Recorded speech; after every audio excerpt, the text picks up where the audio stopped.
Okay. Ever since childhood, there's one question that's taunting me the most. What is the current point of education system in India? The education system which we are following now. What was the point of the whole education system? The education system which we are following now. How is it useful, or rather, has it really been useful? I'll just give you a small example. Maths was the subject I hated to the most in my life. So back when I was in high school, my teachers used to tell, if you don't learn how to do this, how are you gonna lead your life in future?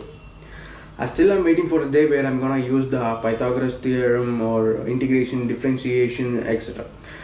The only way I came across those words when I was making small research on Indian education system recently. Until then, I never came across such words. I don't think I will also in future. So if it is not useful to us, why should we go through all those terms? Why should we study all those? I have a friend who is a topper. She tops in almost all the exams she writes. I asked her one question, why do you want to study well? She said me one thing, that if I study well and score good marks, I do get good job and good pay. So is getting a job and pay the whole point of education system?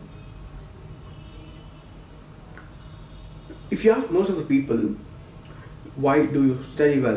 Why do you want to study? Why do you want to go for higher studies? They tell you one answer. That is, I want to get a good job. Is placement the whole point of our education system? Okay, what after getting a good job? So once you get a good job, they tell, okay, so that I've studied well now, I have a good job, okay, I get a good life partner. So what do you do after getting married? No need to answer for that. We all know the answer.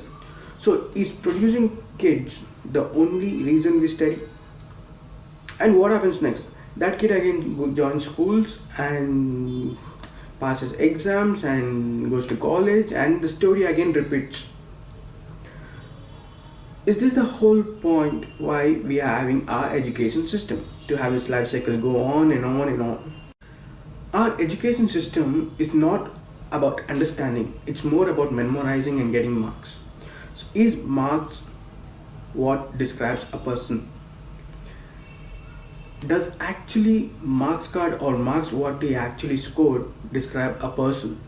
I can give you a lot of example of a lot of successful people who have not studied well, who have in fact college and school dropouts.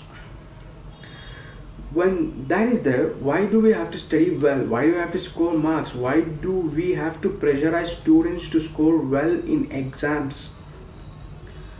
There are a lot of questions that will lead if you go in search of answer for one question.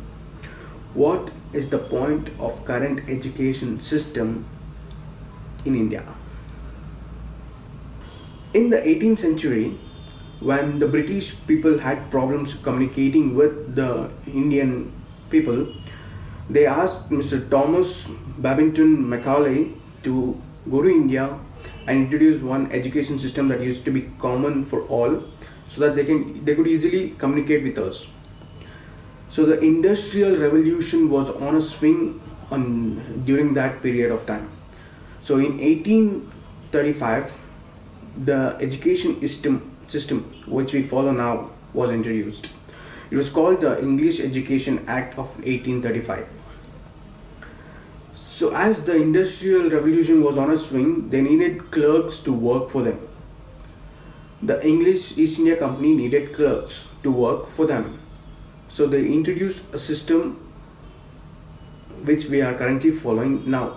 So what they main concentrated on was science, technology, engineering and mathematics. There were only four main parts concentrated when the education system was first introduced, and then later on the languages and commerce was introduced. Art is still not considered as an education in India in most of the places. When someone tells I want to be an artist, first answer they get from their parents is no. So let's talk about the system which we are following right now. The Industrial Revolution was on a swing during the 18th century. So the English East India Company people needed clerks from India. They needed people from India to sit in a desk do what was told to do, and do nothing more. This concept somewhere sounds very similar. The school, the colleges, the workplace, all we do is sit at a desk, do what is told to do, and do nothing more. Should we still follow the education system which we are following since 1835? Or get back to our own Gurukula system which was the best? We have certainly something to think about. The average age of top countries like US, China, Japan, London have almost reached 40 or crossed 40. The Indian average age is 28, which means we are the population of youth. Can't we bring up a revolution? Can't we decide about what our future should be like? I'll still go back to the first question I ever asked. Though I've got a lot of answers, a lot of solutions, but still that question taunts me. What is the current point of education system in India? Myself Shashank Nandakishor. Thank you.